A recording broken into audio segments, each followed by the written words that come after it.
How you doing today, NTARE? I'm great, bro. You watched ZackTv to prepare for the shot. Now, how long did it take for you to actually get the role like mastered? I feel like I still don't have the role mastered. I still have to watch ZackTv to help me figure out what's going on sometimes. You know, because I won't claim that I have this character mastered. I'm sure there's people from Chicago who are watching this going, you should be doing it this way. You should be doing it. So I don't take anything for granted. I'm grateful that you think I might have it mastered, but you know, the artists, there's always room for growth, and so I'm always trying to figure out how to take it to the next level. So we were talking about how you guys are carrying forth your brother's legacy, and I think we're all trying to do that in one way, because you know, in Chicago, if you're not part of the solution, what's the saying? You're part of the problem. You're part of the problem. And so we all have to do our piece.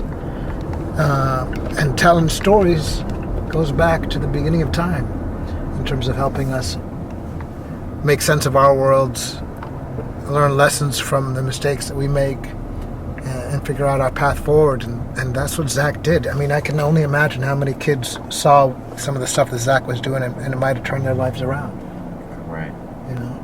Because he gave us hope as a family, and just other people that was just trying to make it out, or make it to, even not even making it out, just become successful at what they was doing, no matter what. Because he did stuff with models, rappers, actors, DJs, producers, like any type of career. If someone was trying to get promotion or whatever, like he was there. Yeah. So you said it. So you to me personally, you perfected the role of Ronnie. Wow. And that's me on looking at like the older guys around that be around the blocks, or you know, just older, the way they act, the way they carry themselves. You perfected that role. Much appreciated, man, because that's all I could ask for at the end of the day, is that someone from Chicago will feel like they'd speak the truth. So that's the best news I could ever have received, is that, you know, the brother of the guy who helped me research the world is now telling me he thinks I got it down, because Zack never, I don't know if we didn't get to see each other after we shot it, after we filmed it. So you guys met once before? We met. There's a picture of me on his Instagram page. Me, Curtis Toller, him, and then there's one other brother, whose name I don't remember. But we're all wearing white t-shirts. I got the Shy hat on. And that was one of the highlights for me of season 1, is getting to see one of the key people who may help me bring this character to life. When was the first time you came to Chicago? Was it the shooting season 1? Or? No, the first time I came to Chicago was back in '95. I did a lead role in this play at the Steppenwolf Theater. And that was back in the day when, you know, Cabrini Green was still around, you know. And it was notorious. And I just remember hearing all these stories, and I just never made it to that part of town. Well, when I came to do the show, I went through the South Side and explored a lot on my own. I take the train and the bus everywhere. Last year, my first thing was, I have to see this world for myself. I've got to go and explore in the world on my own. And it was, you know, even brothers like Curtis Toller, I was telling him I was taking the train and taking the bus to, you know, the east side or some places on the south side. And they just, are you crazy? You can't, you shouldn't be doing that. Right. Wow, like that is crazy. I don't even get on the train. Well, I still take the train every day to work. I still take the train and the bus. For me, taking the train and taking the bus is my way of sort of trying to keep it real and just stay connected, you know. Get a better feel of Chicago. Get a better feel. That's my only way to get the feel of Chicago, really, is by being with the people. So, Uh, I didn't just spend my time researching online. As I said, I was taking the train everywhere. And one of the things for me also was you want to get to the voice of the people, the voice who inspires the people. And for me, that meant reaching out to the people who were challenging the status quo, And I came and saw the Honorable Minister Louis Farrakhan speak at this mosque, at his mosque. And I'm not a religious person myself. I'd never seen Louis Farrakhan, Honorable Minister Louis Farrakhan speak before in person, so that was my first time to actually see him speak.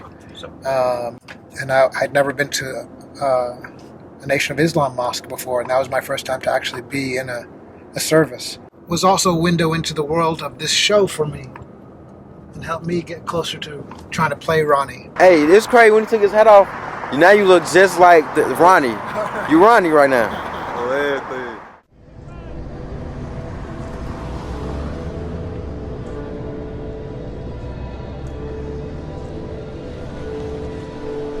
Assalamu alaikum, brother. Oh, same to you. Something on your mind? Lost my gold chain the other night. Adornments of gold are just conveniences of present life. Yeah, whatever. It took me 12 years in Statesville to find my way to Allah. We all walk at different speeds.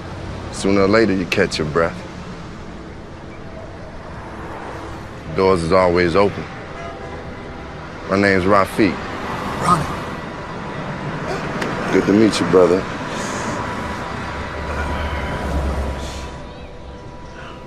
Come by when you're ready to lay that burden down. Say, ain't got no burden. Everybody's got one. It's how you carry it. That's the trick, right? What are you talking about? You come by this house to worship all shot up. If that ain't a burden, I don't know what is. I ain't gonna ask what you did to get done like that. Ain't none of my business. But if you want to talk it through, doors is always open. Bet.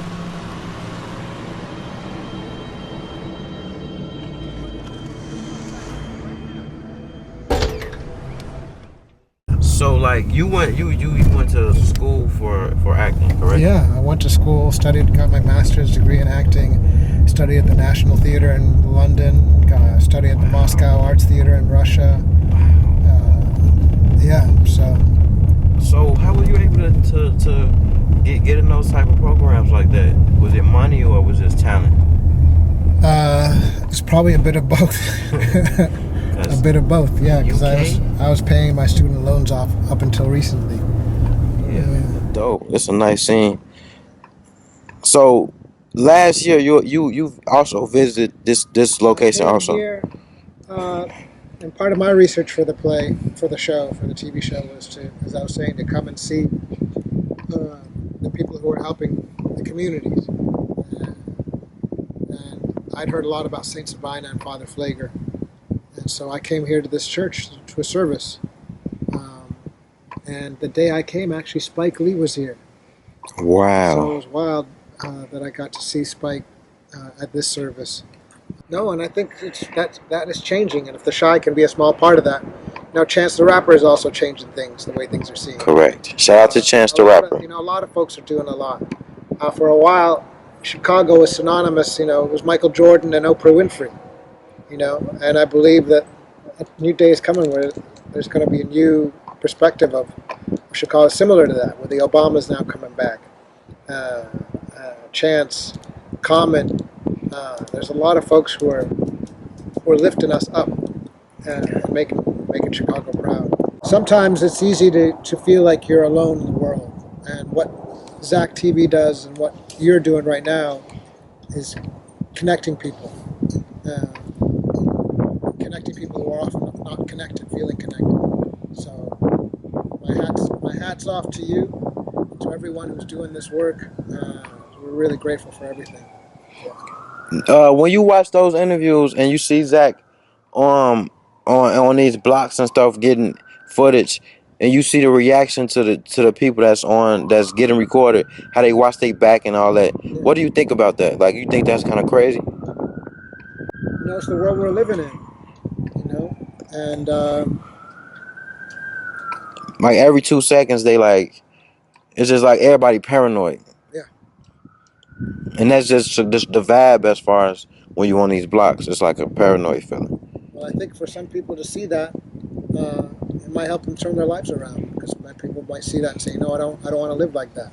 Not everybody, but a couple people think that's cool to be the term savage. I'm gonna use a savage or whatever. Just Well, what Zach did also is he reached out to kids, like age 14 to like 25. And that's when in life you're trying to find who you are. You're trying to discover who you are.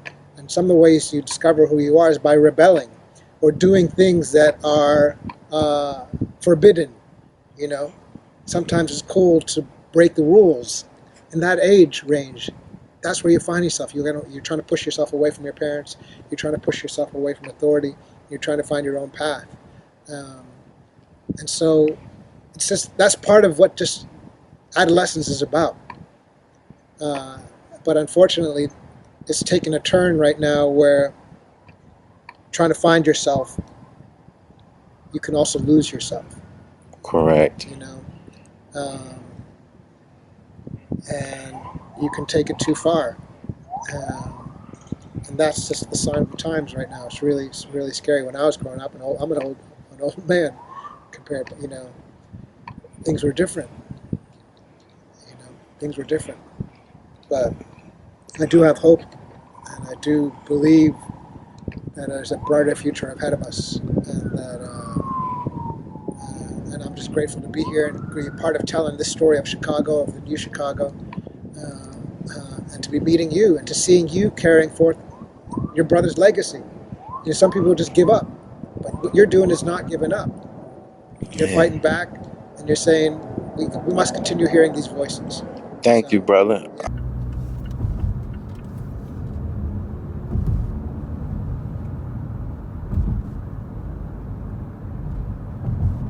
So we just did a epic interview with one of the main actors and the chef. Need you guys to go watch that. Season 2 will be coming out soon, 2019. Yes, At sir. least, yeah, Yes, sir. 2019. And just go watch that. Get in tune. Show support. Show love. Long live Zach.